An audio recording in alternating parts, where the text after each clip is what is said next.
Hey everybody, it's Paul here and welcome to our first real video for California saltwater fishing. This was a trip that we took out on the Malihini over this past weekend, the 9th of October 2021.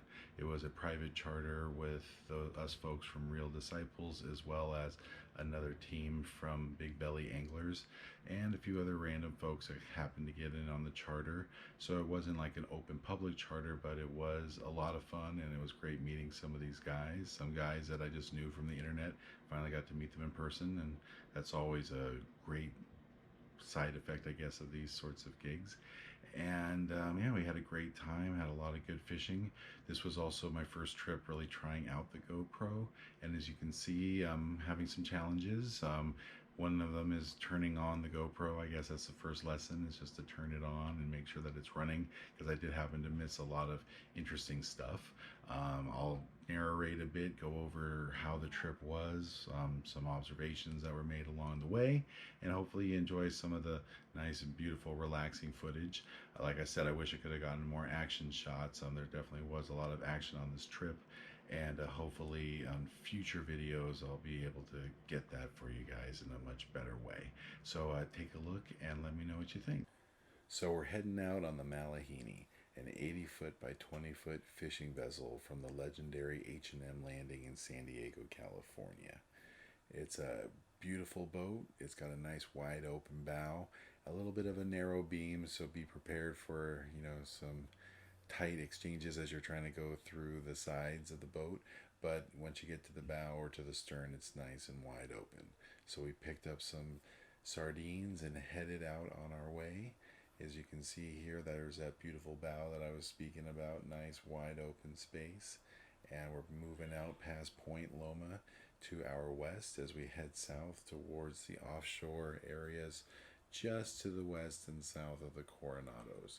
Since this was a non-passport trip, we're not allowed to get too close to the Coronados, so this was a completely pelagic sort of fishing expedition, and we weren't planning on doing any rock fishing or anything like that. So that was for better or for worse, I guess you can say. And you can see there are the beautiful Coronado Islands with nice blue water between us and them. A little bit of a sea that day. I think it was around 4-foot swell with a little bit of extra swell coming in from the south. Almost no wind at that point of the morning, so it made a nice smooth transition. So we were out there looking for some signs of life. We ran into a couple of spots of what looked to be tuna, but none of them were really taking a bait. I had a couple of guys break off, but nothing got too far than just the initial hookups. So after that point, we went out and about just chasing around the tuna. Some of them ran closer to the islands, almost seeming to know that we couldn't go after them at that point. And so we headed out and on our way offshore after trying our luck unsuccessfully, unfortunately, at a few tuna. So then on our way offshore, we did run into some kelp patties and some nice smaller yellowtail. I was using a 20-pound spinning rod with braid line and a top shot of some 20-pound fluorocarbon. My son, who was also joining me on the trip, had a 15-pound setup that was pretty similar. I was able to get a yellowtail at one of the earlier kelp patties, but did lose one too along the rail. Just wasn't able to keep up with my fish. Too many folks got piled up, and it was a bit of a mess. But then after we did try these patties, we went on our luck looking for some other patties and went on the troll, and had a pretty successful troll, that I must say. And that's one thing, you always want to be near those trolling rods when they're in the water, if at all possible, because if you're not in it, you can't win it, right? So luckily I was in the right spot, and I was able to tie into this nice skipjack here, who you can see putting some weight on the line. And it was a beautiful fight. Had a lot of fun with that fish. Beautiful fish once you can see it coming up, and you can see that nice beautiful blue water that we had out there. And that day was pretty perfect as far as that's concerned. So the important thing with these skipjack is to get them to the boat as soon as possible, because one thing that you'll notice is that the rest of the fish will tend to follow with that other fish. And then one thing that I did notice is that as soon as I got my fish up and closer to the boat, that I was actually, able to hear that some other guys hooked in on the fish on bait. So when you get those skipjack closer to the boat, it brings the rest of their friends up with them.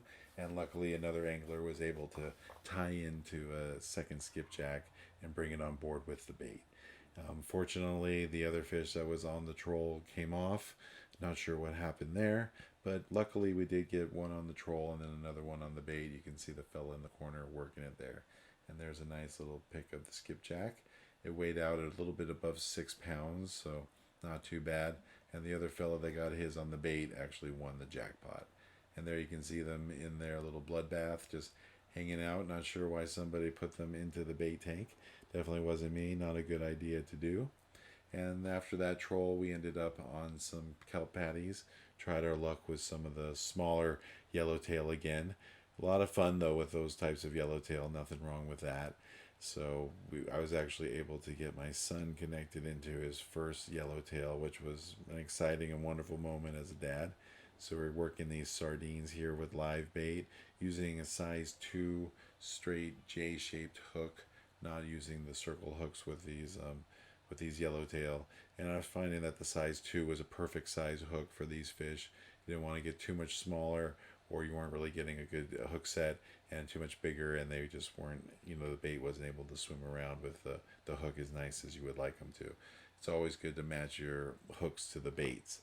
And luckily we had some pretty decent bait, and as you can see here on this patty, if you look underneath it, you'll see some flashes of light, which are the actual yellowtail that are working underneath the patty. And we actually got a 3-way hookup here at one point, and I think lost 2 of the fish because a sea lion showed up and got one, and another got actually snagged onto the kelp. So the kelp can be a very dangerous and inviting thing. You want to get right up onto it, but I was finding that as long as I had my bait swimming somewhere in the direction of the kelp, I usually did pretty well for myself. And I was noticing a lot of folks actually getting snagged once they threw it on to the kelp itself. So yep, so as you can see there, the angler next to me is pulling up a yellowtail from underneath the kelp. You can see some of the flashes of light there. You'll see one that looks like it's almost sitting on top of the kelp. And then, yep, there goes my son after his first yellowtail, looking down at it. Can't believe what he's actually done for himself. And now he's going to try picking up the slippery beast. It was a nice little 3-pound yellowtail, which isn't too bad. And it's pretty good for your first fish if you're going to break into the sport. Because when they get bigger, they can definitely get a lot meatier and a lot harder to catch. But that's a good confidence builder and a good way to kind of break yourself into offshore fishing.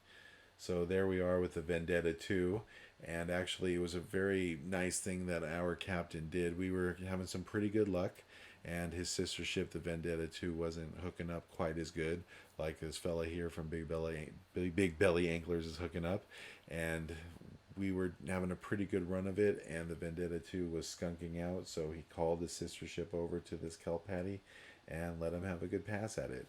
We did have some grumpy folks on the boat complaining about why would you let somebody do that? Why would you, give up the fish? But that's how it goes out here sometimes, and you got to put yourself in the shoes of the folks on the Vendetta too. If you weren't catching any fish and someone came out and said, "Hey, we're killing it. Come over here and get some for yourself," you'd be pretty appreciative too. So there is quite a bit of karma that goes along with fishing. You want to give as well as get. And there's enough fish for all of us. Like they say, there's plenty of fish in the sea. So here comes our friend here from Big Belly Anglers, winding all the way down on this yellowtail and bouncing it up over the side. And that's a key thing to do with these smaller yellowtails, since we're not going to be gaffing most of these. You would definitely want to wind down and get as close to the water line as possible, and then pull the fish up from there. That way you don't have too much line between you and the fish, and you can compensate for the rod bend and pull it right over the rail and land it right on the deck, and nice and easy as it goes. So yep, there you see a few more running underneath the water. You can see some color there. It was just a beautiful scene, beautiful sight, lots of activity, lots of fish. Wish I could have gotten more action shots of the actual fish catching, but definitely, as you can see, there was plenty of activity. And there's the Vendetta and us kind of working the remainder of that kelp patty. Things started to slow down a bit. We were still trying our best and kept changing the baits, which is a key thing to do. if you're not changing your bait at least once a minute, then you're taking way too long with it. You definitely want to keep a nice fresh bait on there as often as possible. I was nose hooking quite a few of them. Seemed to be working for these yellowtail for whatever it's worth. Some of them I was putting in a butt hook on them just to get them to swim down a bit, but I was noticing that I was getting just as many connections on the nose hook as I was on the butt hook, and they tend to stay on better when you hook them in through the nose. So that just became the preferred method of take for these folks. And as I mentioned, me and my son were just using spinning tackle and taking them down without too much trouble on it, and actually provided for a pretty fun fight. And I don't think that they probably would have picked up line too much heavier than that. So as you can see, it was beautiful offshore scenes, nice dark blue water out there as the deckhands throw in a few of the catch from this most recent stop, get them nice and cool in the coolers there. And that nice interesting bait well that they have on the Malihini makes it very easy to grab plenty of fish. As you can see, the side rails are a bit tight, and that's where that 20-foot beam comes into consideration, because if you even look at boats like the Producer, it's a smaller boat at like 65 feet, but it's got a 22-foot beam, so you got more room, as well as like the Grande, I think, has like a 25-foot beam, so you got plenty of room there. And here's one of our friends from Big Belly Anglers after his first yellowtail, eating the heart. That's a tradition and a superstition, I guess you could say. Definitely going to have some videos about those sorts of topics. You can see some of the yellowtail laying in the back as the deckhands get prepared to do their cleaning and get all the fish laid out by number.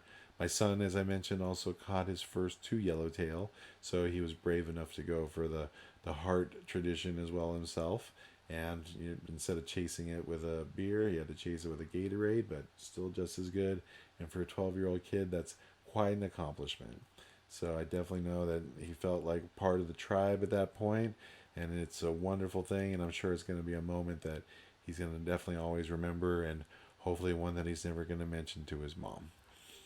So then as we headed on our way home, folks were checking out their catch. As you can see, we did pretty well with those nice school size yellowtail and had a lot of fun with it. The jackpot fish of the day was a skipjack, that one that was caught on bait.